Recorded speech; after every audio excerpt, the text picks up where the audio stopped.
we'll kick this baby off because you probably have stuff to do. And don't I worry. do, but I have enough. I have enough time. I have enough time now. Okay, good. All right. All right. So let's kick this off. I'm so excited, Mandy, to have you on this interview. I know you're such a busy woman. You are. Aren't we all?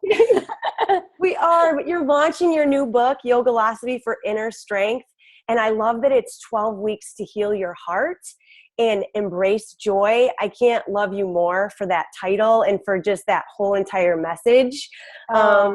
So, I mean, I'm so excited about that launch, and that's what I want to talk a lot about today with you. And you're going on tour for about, 2 months, right? And you're going to be visiting 6 different cities or such. It's going to be 5 weeks, but it's going to cram 2 months into 5 weeks, basically. Oh my That's goodness. what I'm going to do. That's exciting. And for those of you that don't know this amazing woman, this is Mandy Ingber, and she's had over 20 years experience, right, in the fitness industry. Yeah. And this is my 20-year anniversary of teaching. I mean, I feel like I had more experience in the fitness industry being a student. Yeah. And what I think of being a teacher as being the ultimate student. That's how I look at it. Yep. But yeah, 20 years of being the leader. You are someone that we look up to in the industry. You've been a leader in the industry, especially with yoga.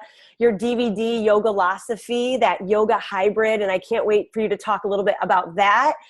Your first Yogalosophy book was amazing as well. 28 days to, this one's a long one. This is 28 days to the ultimate mind body makeover. Yes, that was a mind body makeover book. So that was for me, it was like I had a shift in my own perspective of starting to look at my body positively. And once I started to do that, my body really fell into place. So that's what that book was about, that, which, that was my original message. Not only do you teach yoga, you're writing and you're really inspiring and you're getting to those issues that a lot of women really need to do, because you can go to a yoga class and feel that and really get connected. But there's also that time when you have to start thinking differently as well. So you're one of those leaders in that kind of empowerment industry that I think a lot of us are going towards. I know that I'm trying to lead in that direction as well, as a fitness expert. So, I mean, you are really leading the way. You've been on so many TV shows. You've written for tons of magazines. You've been featured on tons of podcasts. You've trained celebrities like Jennifer Aniston and Jennifer Lawrence and Ricky Lake, who I used to watch all the time, by the way, love her, and so many more. So you've been also in that Hollywood world as well. But yet, what I love about you so much is that you are probably the most humble person that I've ever met. You're genuine. You really truly have this energy about you that is so calm, but also so enthusiastic. So you've been featured on Pop Sugar 3 or 4 times, which makes my day, makes my job so much more fun and fulfilling because I get to work with amazing people like you. So for those of you that are just meeting Mandy for the first time, you're in such a good place right now to hear from her and learn from her, because you're very inspiring. So thank you. Yes. I hope I live up to that today. But I definitely, I love you and I love Pop Sugar, and I love the energy that you bring, and you make everyone around you better. So that's, that's a pleasure. So thank you for having me. Oh my gosh, such a pleasure. So now that we've got you on here, let's dive right in, because I want to kind of just hear a little bit first about what kind of got you into fitness. Just tell us a little bit about your story, because, I don't really know about how you got into fitness and how it led you to where you are today, writing books and being a leader in this whole, inner space of healing and, all of that. So kind of give us a little background. Okay. Well, my background is that I was born and raised in Los Angeles, and I was born to a body and health obsessed father. So I was sort of I was steeped in yoga and wellness. We were macrobiotic very early, vegetarian. When I was like 7 years old, my father introduced yoga into my life. He used to be an amateur competitive cyclist. And, he would set things up like the Kid Olympics. So initially my introduction to fitness was really, it was really the influence of my father, which he was, I wanted to get his attention and his approval and his love. And so I basically got led into fitness to try to get his attention. Wow. So sometimes I say that the reason we start things, it's not always like the best reason, but it definitely motivated me. Right. And I personally, I was always into exercise. I started when I was young, and I just started taking classes as soon as I possibly could. When I was 16, I was in the gym. I was in those classes. As soon as I had a car, I was going, to those workouts, stretch and tone, all those things in the 80s. And I actually was probably I was exercise obsessed to a level that was like too much. Right. But ultimately, it ended up making a lot of sense. I was an actress when I was younger, and I was very focused on being skinny, basically. Mm-hmm. And that's what I was focused on. Right. That's what everybody kind of thought was the thing to do. You got to be skinny to be an actress, certain the part. Yeah. Yeah. And it wasn't even just about being an actress. I just think it was so much about my own like obsessiveness and my my wanting to be perfect, basically. Got it. And so, eating disorders led me, it's like I kind of got led into fitness for all the wrong reasons. Right. And so ultimately what ended up happening was that I found my way into being a teacher after I was, once something happened to me when I was 22, which is that I was a victim of a violent crime. And so being an actress was no longer something that was, I didn't know how to work a room. So I just I couldn't do that anymore. And so I ended up, I was always exercising, and actually 3 different people, Bob Harper of all people, who was my friend, very good friend at the time, Gunnar Peterson, who was also another really good friend, and they were my teachers, but they encouraged me to start teaching spinning. And I became I was like going for any job, and I was like, the one thing I don't want to do, like I'm running out of money, but I don't want to give up my exercise classes. Right. So I became an instructor. Perfect fit. Work out and make money. Right. I thought that. But then what ended up happening was, we had our mission statement at the beginning, and the person that hired me said, why do you want to be an instructor? And I said, I want to share. I want to share what I've been given. I want to share with others what I've been given. And the person who actually trained me, like initially, she said, because I was terrified to actually be the one up in front. I mean, I'd been taking these classes, and even though I'd been an actress, I didn't know how to be. A lot of pressure. Yeah. Right. So she told me, speak out loud what you think in your head while you're working out, and while speak that out loud. And so I was like, I can't do that. That's so personal. And so I started to share my own motivation with, people. And what ended up happening with the class, and what ended up happening was that all of that energy that I was taking in and turning inward on myself, kind of to take myself down, once I took that energy and put it out into a room full of people, all of a sudden it was like all of this power, and that I could empower others, and I could drive others, to like a better place. That was, for me, that was like, wow, this turning point. Wow. Not only that, the classes grew very quickly. So it was really obvious that it was a talent that I had that I didn't know that I had. And I did start off as a spinning instructor, and this was 20 years ago. Wow. And my classes just got really super popular. And I was kind of like this, motivational speaker on a bike. That's incredible. And I started speaking out all of the, like a positive, body positive messages. And that was very radical when I started in 1996. It was very radical to speak positively about the body, instead of like whipping it into shape. Like boot camp, mentality. And it was very radical to talk about like loving your body, sinking into whatever it is, even when you're a little, like when you're a little overweight, just kind of like loving the extra and all that. And I just started to do that. And what happened was I healed myself by sharing with others. And that is what has continued into the writing and into the yoga. And the healing has happened from the sharing. And it's incredible. It's a lot of what I actually, in the message in my book, Yogalosophy for Inner Strength, it's a lot about basically acting our way into correct thinking, taking positive actions to help lift us out of emotionally low places. Because I noticed that there's a lot of transition going on in the world now. And because I've been through so many things personally, grief related, what I know is how to take care of myself through that and how to move through that, literally move through it. Yeah. And so I wanted to provide action-oriented tools so that people would be able to move through transition.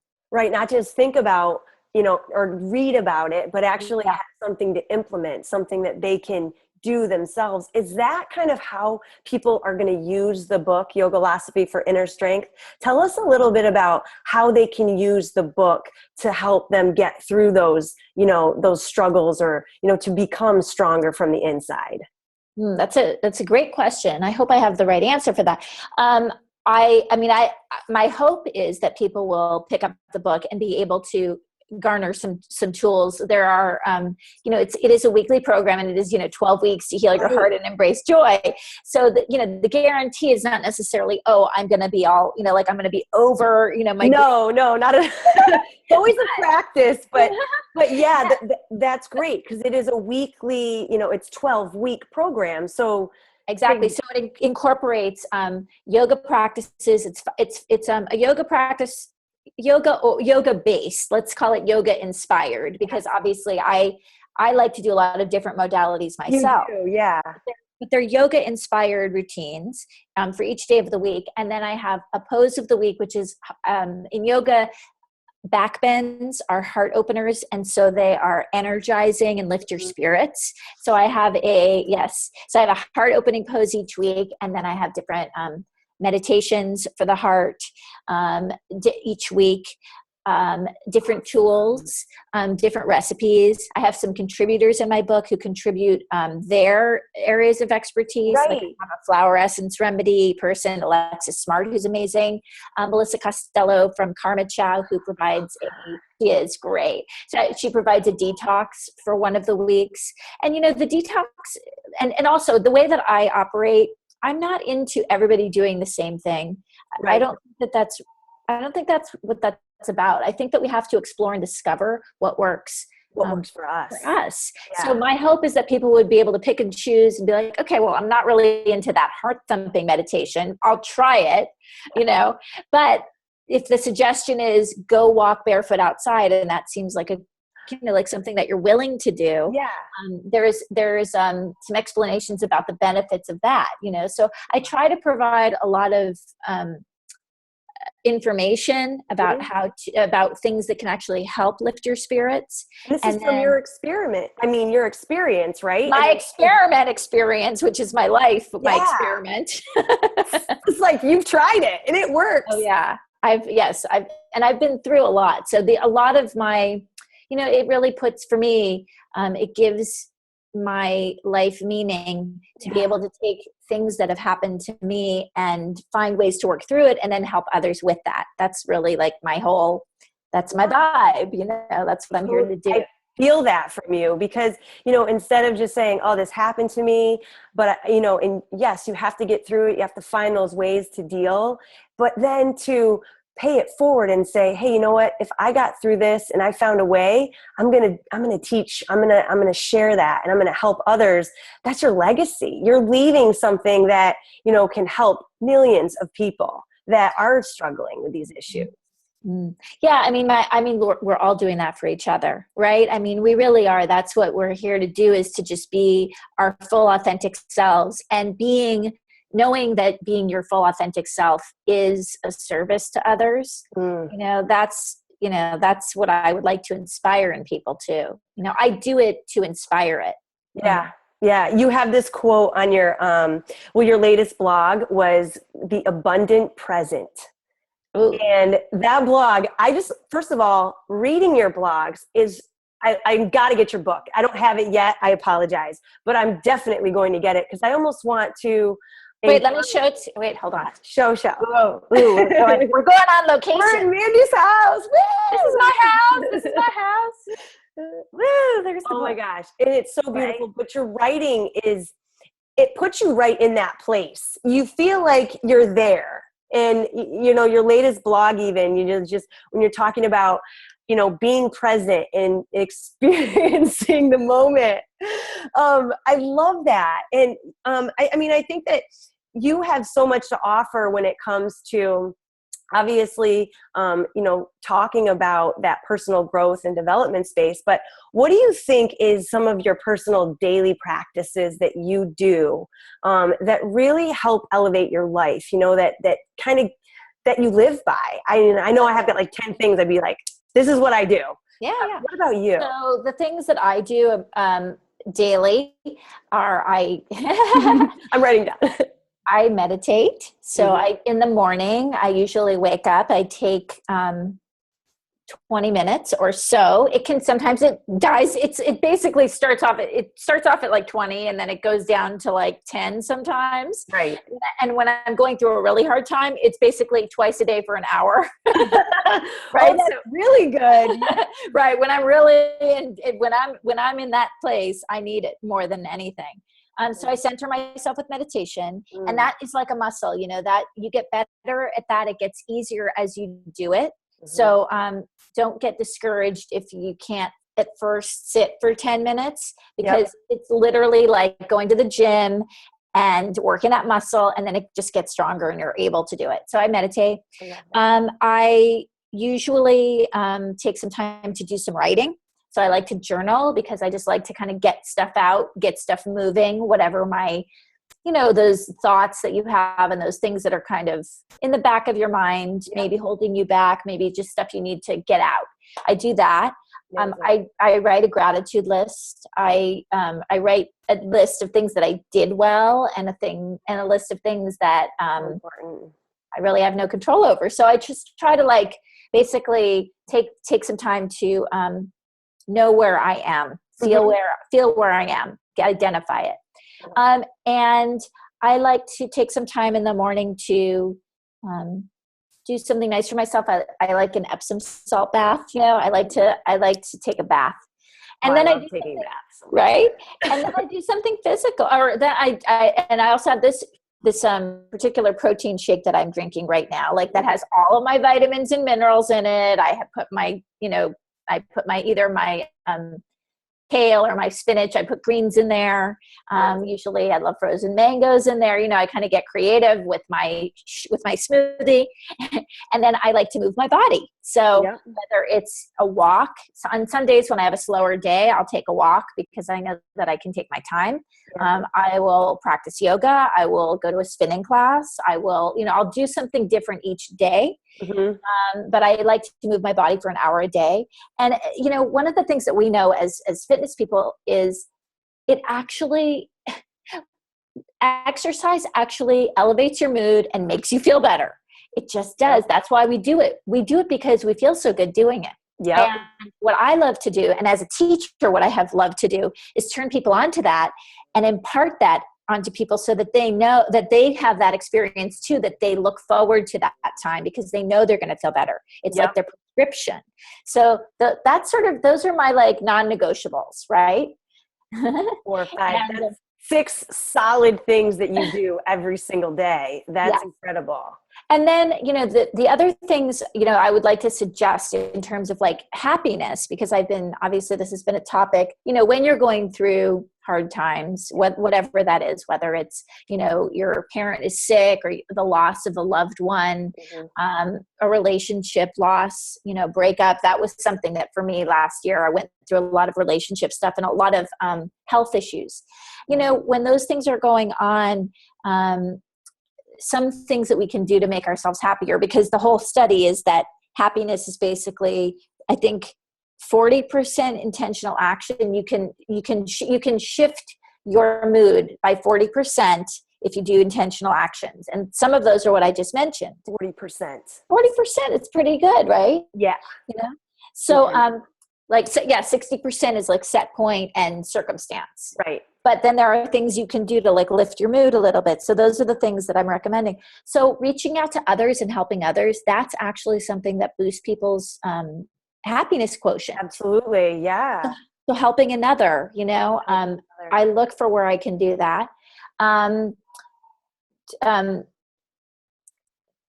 obviously treating yourself well, like doing those self-care actions Love how that you I said that. You're like, described. something good for myself, like a salt water bath or something warm, or even Yes. just getting a massage. Some people don't Mhm. ever treat themselves and just kind of indulge for themselves.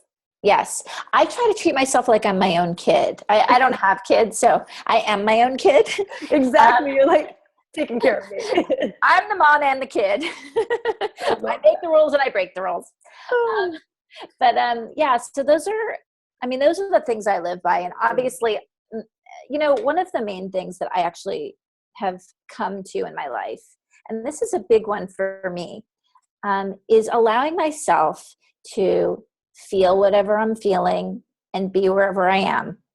Because I think a lot of the times especially in our culture, we're taught to, always, Yep. we should always be at the top of our game, Right. right? On the And face. that's, yeah. And so I'm a firm believer in accepting where I am, accepting how I feel, and then taking responsibility for it. So if I am in a place where I am sad, I let myself be that. And I take time for myself, meaning I sit with myself while I cry Mm-hmm. or am bummed or whatever. And Yeah. I pay attention to myself in that way. That way, whoever I encounter is not responsible to do that for me. I Do you know love what I that. mean? Absolutely. And I think one of the things, tell me what you think about this, Mandy, because I'd love your perspective on this. Is Okay. that, yeah, a lot of us, we're going to have those days. People always say, Anna, oh, you're so happy. You're always so I up and upbeat. I'm like, dude, like, get to reality. I've got my down days. I just don't bring you into that world. Yeah. But the reason you don't notice is because I don't stay there very long. Yeah. Because I do what you said. I accept it, and I look at it and I embrace it, and then I'm like, what can I do to help myself? I take care of myself. I allow myself to live in that space, but then I'm not going to have that pity party for a long time, because I know that it's not going to serve me, right? You got Mm-hmm. to almost reflect on, how long can I stay here? Mm-hmm. It's hard when it's a severe issue. You've had a loss of a family member. Maybe you're going through severe chronic depression and you don't have the right help. That's when you Mm-hmm. really do need to seek others to help you through it. But what do you feel about, how long do you stay in that zone where you're just like, ugh, I'm, Mm-hmm. you know, I'm, Yeah. It's a tough one because, I think that, I definitely, I move through my feelings and emotions. I find that when I allow myself to just be bummed for however long, if I just like let myself, it goes a lot faster than when I'm resisting it. So, that's what I've learned. And I just think people are different. I do. Some people are able to move through things faster and Mhm. some people are not. And, I don't have advice on how to speed yourself up through that because I only know from my own experience, like how it Well, feels. you're, But I did have like last year was a really hard year, yeah, and I totally like I let myself just take however long it took. That's the yeah. reality. But I do relate to what you said, which is, people are always like, oh my gosh, you're so positive and, you're so, and it's like, do you even know me? I mean, this is not how I'm experiencing myself. but, but when I think that because I allow myself to use that as fuel, because I really do believe that, all of our feelings and emotions are really just fuel. Emotion is energy in motion, Yeah. right? So emotion is just really fuel to motivate you. And that's what it does for me. I love It motivates me. And that's what's gotten me. And the funny thing is, the second you start, I think you have to let yourself just be boring or be depressed or whatever. But the second you start to do these like intentional actions, that you start to feel better. You just do. And that's what you probably do when you do get to those places of, sadness or unhappiness or frustration and things that are happening in your life. you don't just like close the door to all of the practices that you've been using in your life. You have so many tools and different things where you're like, I'm going to go out for a walk.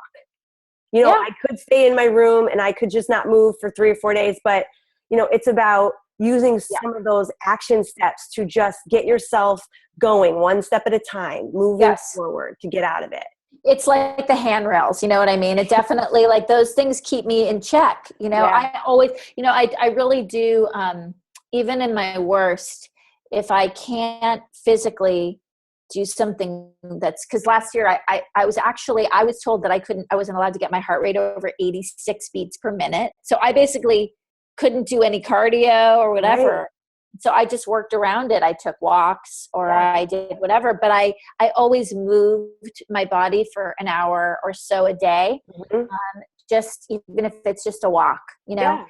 But I was told not to. I couldn't do like the kind of strenuous activity that I really love to do. Right. So That's hard. yeah, but you're right about that. There are always things that you can do. Like I can sit and meditate. That I can do. You know, I Right. can sit and feel my feelings. That I can do. I can sit and write. You know, so yes, I think that I'm in general finding those things that you can do, whatever they are Mhm. the key to moving forward. For sure. Mhm.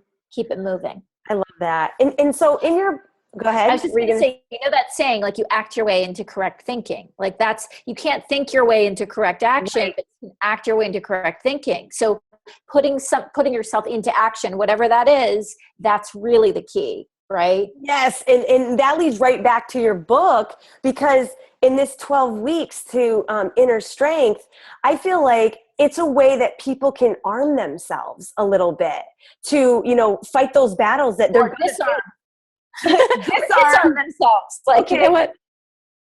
Yeah, like, But yeah, because I think about it that way, where a lot of people just kind of feel hopeless sometimes, like they don't know, they can't get the coaching from you, you know, they yeah, don't have you coming over to give them the guidance, and maybe they can't afford a, you know, a life coach, or someone's not really helping them through these things. I feel like that's why these types of programs, where it's incorporating the mindset and some physical things that you can do, and also just some, like, you know, life skills that you can practice, and some nutrition things that will help you, and all of that's kind of wrapped into those 12 weeks, correct? yes. And I actually do. Each week I also provide a story, my own story of, you know, whatever kind of loss. You know, I kind I of get to know you really well in this book, I have a yeah, feeling. yeah, it's pretty personal actually. Cool. And I wrote it, you know, while I was getting over I call it my on again relationship. Instead of my on and off relationship, it was like an on and on, like 8 years. So Wow. that was a hard one. I really was, I got through this pain that I really wasn't willing to work through. Yeah. But I managed to do that, and also through a sickness. And so I share about that, you know, real time as I'm going through it. But also I have these other experts that I brought in. I have them share their stories as well. So it's really, you know, also sharing our stories and connecting in this way is another way that we all heal. And that was something that in my classes, when I used to teach groups, I would be in a room of people who were going through so many struggles, and I knew everybody. So I knew this person's going through a divorce, this Right. person had brain surgery, this person just lost a parent, and, you know, this person is going through chemotherapy. And it would be like a room filled with people just going through so many All their things. individual things. Yeah. Right. And so often we are in a room and we don't realize, we don't think that other people Are are going through. also going through this, you know, struggles. But really that's part of the richness of life, you know, actually. Absolutely. It does bring perspective when you read other people's stories, Mhm. because you're like, you know, it takes you kind of out of your own situation, allows you to kind of relate with someone else, what they're going through. And some people need to hear that. Others struggle too. You know, you're not the only one dealing with certain issues. And I feel like that's why these groups and so many of the communities that are around on, there's a lot of like meetups nowadays that people Yeah. are joining, and you know, just I love Getting support, people getting support. they need it, you Yeah. know, it's So good. That's incredible. Well, I'm so excited because I think this is going to be a revolutionary thing. I believe that this is the type of work that I want all of my audience to know about. That's why I wanted to get you on close and personal to hear your story and to hear about your book and how it can really help someone in need of just kind of some personal growth and some, inspiration. Yes, and if we can really start to see our struggles as these opportunities, like actually the antidote, like the antidote to the problem is often right there. Like the obstacle is often the key to the inspiration. Instead of backing away from that stuff, moving into it, leaning into the pain a little bit. It's almost like exercise. Literally, I learned so much about moving through emotional pain by what I do at the gym or, in a class. We move towards the feeling and we start to reframe what that means to feel that feeling. Like, oh, maybe this isn't pain. Maybe this is my body changing. Maybe this is growth. Yeah. And so understanding that pain that that you're feeling perhaps is actually, growth, on a heart level, and that break, the heart is breaking open, the heart is strengthening. I love that. Wow. It's breaking open. It's growing. It's strengthening. That's a great perspective because a lot of us want to run away from what we feel. And you're talking about that just being energy that we have to embrace, and it's momentum to truly grow and to truly, recognize what it is, how we're going to handle it. I mean, that's the idea of vulnerability, right? That has become so popular. The idea of vulnerability, the idea of leaning into the feeling and of being present, and accepting ourselves, in all of who we are.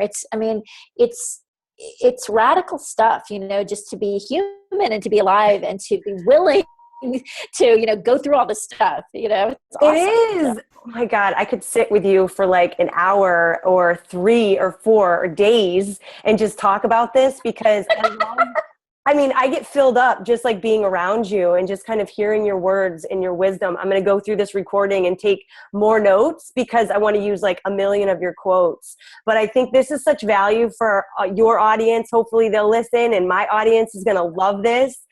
It's such an honor to have you on. I know you're so busy. You're like going to be all around the country in the next couple weeks. But I'm going to be, Can I say it really quick? Can I say where I'm going to be? Yeah, talk about it. And to also say that Yogalosophy for Inner Strength is available now. It's online. It's in stores.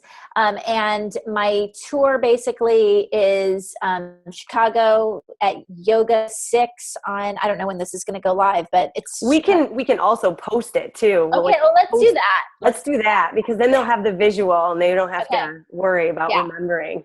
And I don't have to say it.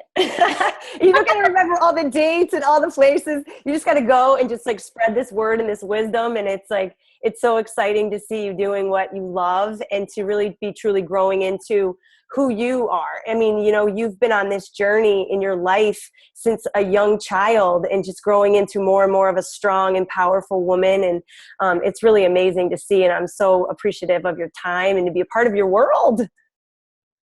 Thank you so much. You've given me so much, and you always make me look so good. And it's just, it's a pleasure. It's a pleasure. Oh, awesome!